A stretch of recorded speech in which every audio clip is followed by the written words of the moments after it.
Lectura del Santo Evangelio según San Mateo. En aquel tiempo dijo Jesús a sus discípulos esta parábola. Se parece el reino de los cielos a 10 vírgenes que tomaron sus lámparas y salieron al encuentro del esposo. 5 de ellas eran necias y 5 eran prudentes. Las necias, al tomar las lámparas, no se proveyeron de aceite. En cambio, las prudentes se llevaron alcuzas de aceite con las lámparas. El esposo tardaba. Les entró sueño a todas y se durmieron. A medianoche se oyó una voz: que llega el esposo, salid a su encuentro. Entonces se despertaron todas aquellas vírgenes y se pusieron a preparar sus lámparas. Y las necias dijeron a las prudentes: dadnos de vuestro aceite, que se nos apagan las lámparas. Pero las prudentes contestaron: por si acaso no hay bastante para vosotras y nosotras, mejor es que vayáis a la tienda y os lo compréis. Mientras iban a comprarlo, llegó el esposo y las que estaban preparadas entraron con él al banquete de bodas y se cerró la puerta. Más tarde llegaron también las otras vírgenes diciendo: Señor, Señor, ábrenos. Pero él respondió: en verdad os digo que no os conozco. Por tanto, velad, porque no sabéis ni el día ni la hora. Palabra del Señor. Gloria a ti, Señor Jesús.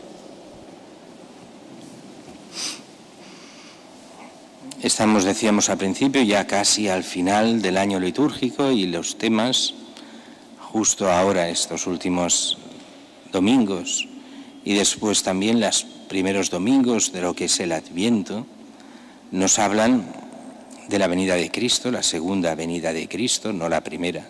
Eso sí que lo reservamos para Navidad y al final del Adviento. Pero estas próximas semanas nos irán hablando de la segunda venida de Cristo y por tanto del juicio y de cómo hemos de llegar preparados. Y para eso el Señor nos pone esta parábola de las 10 vírgenes, las 5 prudentes, las 5 necias. Para entenderlo, aunque lo habéis oído 1000 veces esta parábola, pero bueno, para entenderla mejor, hemos de entender cómo eran las bodas en tiempos de Jesús. Las bodas se hacían, todavía hoy en Oriente es así, se hacen por la noche.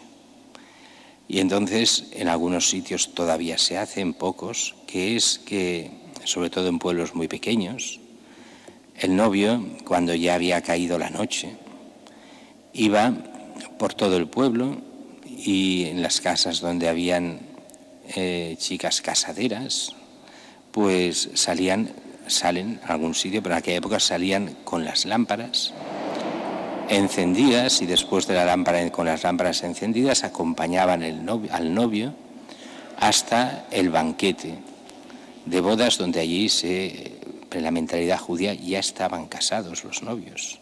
Se casaban en lo que ahora es cuando uno se promete, aquello era la boda, pero un año después se iban a vivir juntos ya estando casados. Bien, con esta mentalidad Jesús coge y nos da una parábola. La parábola es muy sencilla.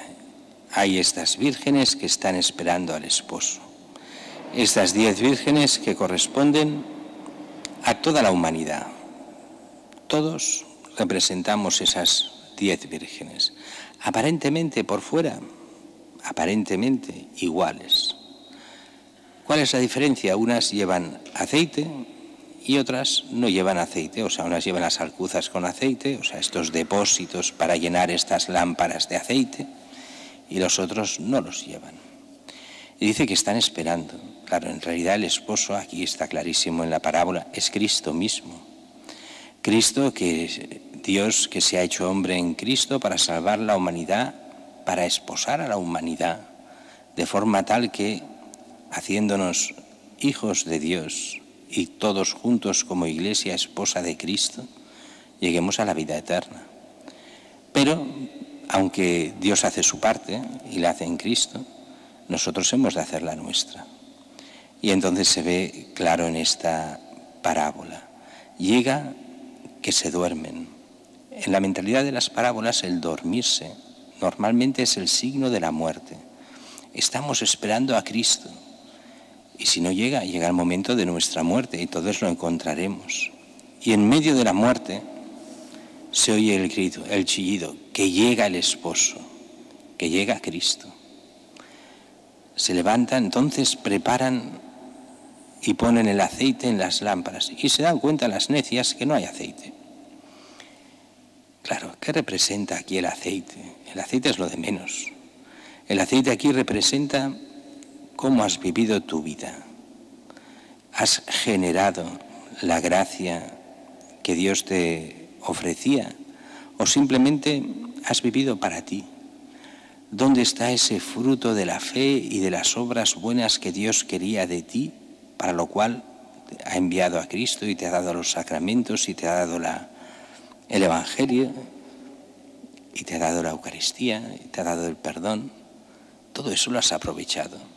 ¿Te ha servido realmente para que tu fe crezca y realmente hagas el bien que Dios quiere? Ese vivir la fe, vivir en el bien, es la gracia de Dios y esa gracia es ese aceite.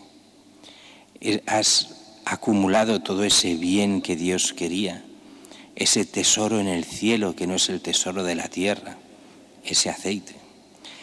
Y aquí viene la Jesús sabéis que muchas veces usa de una ironía muy fina y aquí también la usa.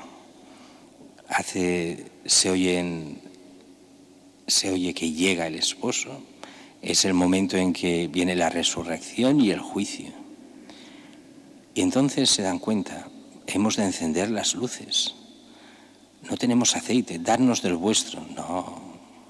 No se puede dar el aceite. Ese aceite es el aceite que se fabrica aquí, en la tierra, pero no es un aceite físico. Es ese aceite de la gracia vivida. Así que esa ironía, iros a comprar de eso. Pensad que es una ironía muy fina porque encaja perfectamente en la mentalidad moderna.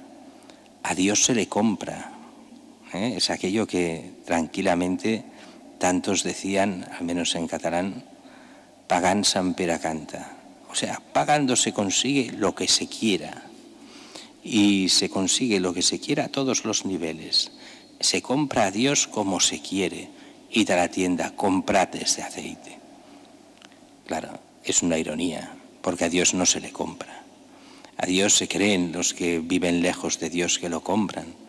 Podrán comprar, si dejádmelo decir mal dicho, a un sacerdote. Podrán comprar lo que queráis, pero a Dios no. Y menos tratar a Dios como ese viejo tonto que no se entera de nada y que lo compro con 4 miserias. Y no. Si tú, lo que Dios quiere de ti es a ti mismo. Es que creas de verdad en Él, que le sigas, que le ames, que sigas su evangelio, que hagas el bien, las buenas obras, las obras de la fe, las obras de la caridad, las obras de misericordia. ¿Lo haces? Entonces tendrás en ti ese aceite, esa gracia, ese ser de verdad hijo de Dios. ¿No lo tienes? Pues cuando venga el esposo te darás cuenta, cuando venga Cristo, después de tu muerte, que tú has elegido no estar con Cristo, estar lejos. Tú has elegido lo que es el infierno. ¿Qué es el infierno? La negación de Dios. No quiero a Dios. Y eso muchos piensan, porque piensan mal respecto a lo que es el juicio. Piensan, en el juicio yo me defenderé. No, en el juicio cuando tú veas a nuestro Señor, si realmente no lo has querido aquí en la tierra, no lo querrás en el cielo. Preferirás tu egoísmo como has vivido aquí. Y lo que es peor, y aquí viene esa conversión muy necesaria, cuidado. Hay mucha gente que se cree que es muy buena aquí y vive solo en el egoísmo. Y a veces gente que se cree hasta muy practicante. Hay gente muy buena y muy practicante que es muy buena, entendámonos, pero cuidado, no nos dejemos engañar. Por eso Jesús insiste tantas veces en el Evangelio con los fariseos. Cuidado con la hipocresía. Que vivamos de nuestro egoísmo pensando que somos nosotros los buenos y no Dios. ¿Cómo se ve eso? Muy fácil. Cuando vemos a Dios, Lo vemos como uno que no se entera de nada y casi somos nosotros los que le hemos de decir lo que está bien, o somos de verdad esos hijos que creemos en Él, que le amamos, le seguimos, nos dejamos llevar por Él, aun con todas nuestras dificultades, y que por eso queremos realmente vivir como hijos de Dios. Eso es lo que nos pide, que seamos hijos de Dios, que vivamos como tal, que lo aceptemos, lo amemos, que sepamos seguir lo que Él quiere, y así cuando nos encontremos con Él, nos reconozca el Padre como hijos suyos, vea en nosotros el rostro de Cristo, seremos familiares de Dios para estar con Él en la vida eterna.